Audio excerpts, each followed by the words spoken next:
여러분 안녕하십니까? 뉴스 더 개벽입니다. 세계 곳곳에서 발생한 개벽 뉴스를 알려드립니다. 한민족의 가장 중요한 명절 설날을 맞아 우리 민족의 대표적인 세시 풍속인 윷놀이에 담긴 깊은 문화적 의미와 우주적 철학이 재조명되고 있습니다. 정월 초하루부터 보름까지 남녀노소 구분 없이 즐겨온 윷놀이는 단순한 승부의 장을 넘어 집단적 신명과 흥을 돋우는 우리 결의의 상징적인 놀이로 자리 잡았습니다. 미국의 세계적인 민속학자 스튜어트 컬리는 자신의 저서에서 한국의 윷놀이를 전 세계 수많은 놀이의 원형이라고 극찬하며 우주적이고 종교적인 철학이 담겨 있다고 평가한 바 있습니다. 윷놀이의 역사적 기원은 여러 문헌과 유물을 통해 확인됩니다. 이익의 성호사설과 최남선의 연구에서는 윷놀이를 우리 민족 고유의 풍속으로 보았으며 단재 신채호 선생은 윷판을 단군시대의 군사진영인 출진도로 설명하며 도계걸 같은 명칭의 유래를 오가에서 찾았습니다. 일제강점기 민속학자 무라야마 지준 역시 윷놀이를 조선만의 독특하고 유구한 유의로 정의했습니다. 실제로 경북 안동의 청동기 유적과 고구려 고분벽화에서 발견된 윷판 흔적은 이 놀이가 얼마나 오랜 역사를 지니고 있는지를 증명하고 있습니다. 나아가 역사서 환단고기는 윷놀이의 유래에 대해 더욱 놀라운 사실을 전하고 있습니다.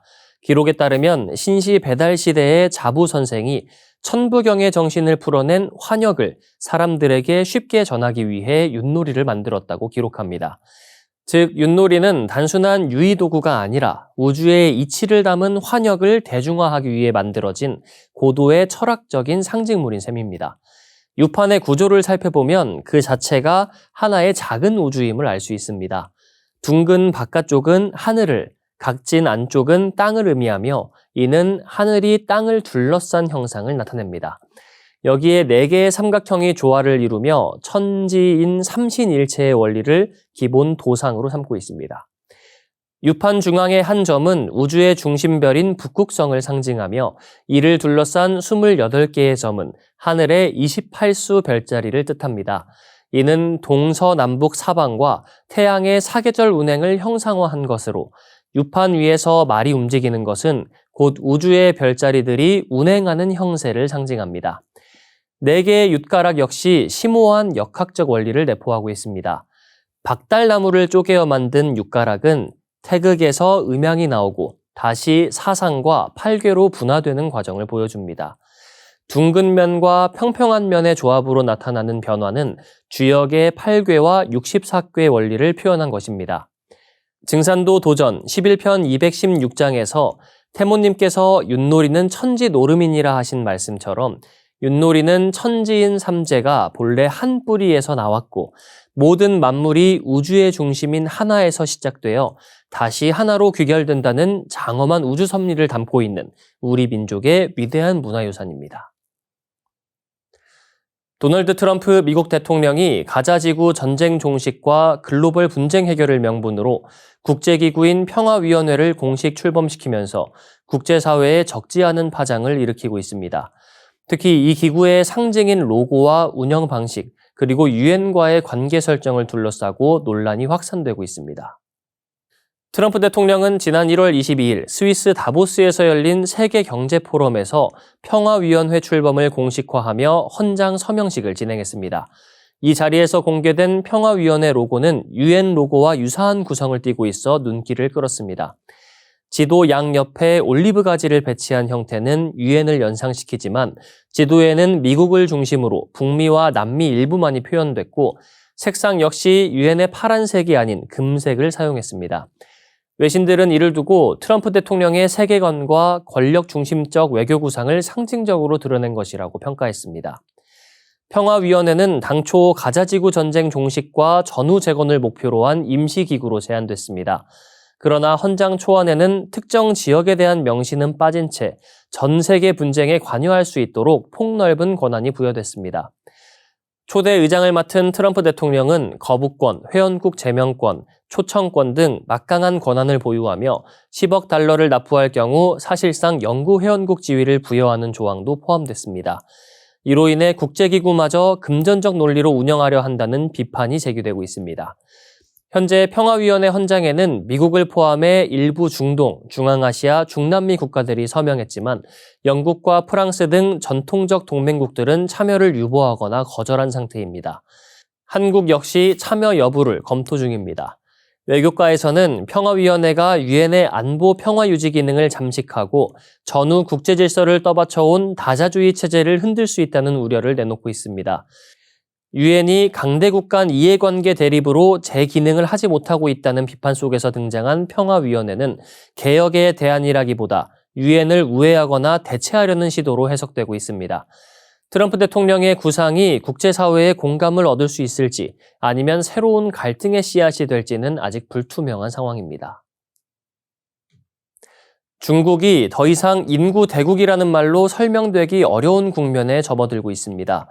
한때 세계 인구의 3분의 1을 차지했던 중국이 이제는 인구 절벽의 급경사에 놓였다는 위기감이 커지고 있습니다. 출산율 하락은 전 세계적인 현상이지만 중국의 속도는 유독 가파르다는 평가가 나옵니다.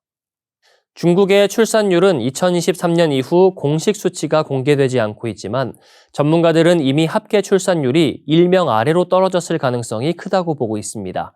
미국 위스콘신대 메디슨 캠퍼스의 인구 전문가 이프셴 박사는 지난해 중국 출생아 수가 청나라 건륭제 3년인 1739년 수준까지 후퇴했다고 분석했습니다. 그는 이를 두고 한 세기 만에 벌어진 역사적 변화로 사실상 청나라 시대로 되돌아간 것과 같다고 평가했습니다. 이프셴 박사는 지난해 중국의 합계 출산율을 0.97에서 0.98명으로 추산했습니다. 중국 내에서는 더 비관적인 전망도 나옵니다. 중국의 저명한 인구학자 량중탕은 2024년 기준 합계 출산율이 0.7명 수준까지 떨어졌을 가능성을 제기하며 이는 일본이나 한국보다도 낮은 수치라고 지적했습니다. 실제로 중국 국가통계국이 발표한 자료에 따르면 지난해 중국 총 인구는 14억 4,890만 명으로 전년보다 339만 명 줄었습니다. 인구 1000명당 출생아 수를 뜻하는 조출생률도 건국 이후 최저치인 5.63명을 기록했습니다. 중국 정부도 상황의 심각성을 인식하고 있습니다. 1980년대부터 이어진 한 자녀 정책을 2016년 폐기하고 이후 두 자녀, 세 자녀 정책까지 도입했지만 출산율 반등은 나타나지 않았습니다. 최근에는 다자녀 가구에 대한 주거 지원, 세금 공제 확대, 보육, 교육 부담 완화 정책을 잇따라 내놓고 있으며 올해부터는 콘돔과 피임약에 부가가치세를 부과하는 상징적인 조치까지 시행했습니다. 이는 절박함이 읽히는 대목입니다. 그러나 정책만으로 흐름을 바꾸기는 쉽지 않아 보입니다. 중국 청년들의 현실은 한국과 놀라울 만큼 닮아 있습니다. 높은 주거비, 부담스러운 양육 교육비, 불안정한 일자리가 결혼과 출산을 가로막고 있습니다. 중국에서 아이 한 명을 성인까지 키우는 데 드는 비용은 약 1억 원을 넘는다는 추산도 나왔습니다. 청년 실업률은 여전히 높고 고학력 인재가 배달원이나 단기 일자리로 내몰리는 사례도 늘고 있습니다. 이런 상황 속에서 중국 젊은 층 사이에서는 탕핑, 즉 눕는다는 표현이 유행하고 있습니다. 치열한 경쟁에서 한 발 물러나 최소한으로 살아가겠다는 체념의 표현입니다. 연애와 결혼, 출산, 내 집 마련을 포기한 한국의 사포 세대와 겹쳐 보이는 장면입니다. 인구 문제는 이제 숫자의 문제가 아니라 청년 세대의 삶의 조건과 직결된 구조적 위기로 다가오고 있습니다. 일론 머스크 테슬라 최고 경영자가 인공지능과 휴머노이드 로봇의 상용화 시점을 구체적으로 제시하며 기술 발전에 대한 강한 확신을 드러냈습니다. 머스크는 내년 말쯤 일반 대중을 대상으로 휴머노이드 로봇 판매가 가능할 것이라고 밝혔고 인공지능의 지능 수준 역시 인간을 넘어서는 단계가 임박했다고 전망했습니다. 머스크는 1월 22일 스위스에서 열린 세계 경제 포럼 다보스 포럼에서 블랙록 회장 레리 핑크와의 대담을 통해 이 같은 견해를 밝혔습니다. 그는 대담 내내 인공지능과 로봇공학이 인류 사회의 구조를 근본적으로 바꿀 기술이라며 발전 속도가 과거의 어떤 기술 혁신보다 빠르다고 강조했습니다. 머스크는 테슬라가 개발 중인 휴머노이드 로봇 옵티머스가 이미 공장 내에서 단순 반복 작업에 투입되고 있다고 설명했습니다. 올해 말에는 보다 복잡한 작업 수행이 가능해질 것이라며 신뢰성과 안전성, 기능 범위에 대해 충분한 확신이 서는 시점에 일반 소비자 대상 판매를 시작하겠다고 밝혔습니다. 그는 장기적으로 로봇의 수가 인간의 수를 넘어설 수 있으며 로봇과 인공지능이 결합된 기술이 전 세계적 빈곤 문제를 해결할 핵심 열쇠가 될 수 있다고 말했습니다. 인공지능의 지능 수준에 대한 전망도 제시했습니다. 머스크는 올해 말쯤 인간보다 똑똑한 인공지능 모델이 등장할 가능성이 크다고 밝혔고 늦어도 내년에는 그 단계에 도달할 것이라고 내다봤습니다. 이어 5년 뒤인 2030년이나 2031년에는 인공지능이 인류 전체의 지적 능력을 능가할 수 있다는 전망도 덧붙였습니다. 다만 기술 발전의 가장 큰 제약 요인으로 전력 공급 문제를 지목했습니다. 그는 반도체 생산 능력보다 전력을 안정적으로 공급할 수 있는 인프라가 더 큰 병목이 될 수 있다며 태양광 등 재생에너지 인프라 확대가 필수적이라고 강조했습니다. 자율주행 분야에 대해서도 낙관적인 입장을 밝혔습니다. 테슬라의 완전 자율주행 소프트웨어는 유럽에서 다음 달 감독형 승인 가능성이 있으며 중국 역시 비슷한 시점이 될 수 있다고 설명했습니다. 또한 텍사스 오스틴에서는 안전 모니터 없이 로봇택시 시범 운행을 이미 시작했다고 밝혔습니다. 이상으로 뉴스 더 개병 마치겠습니다. 시청해주셔서 고맙습니다.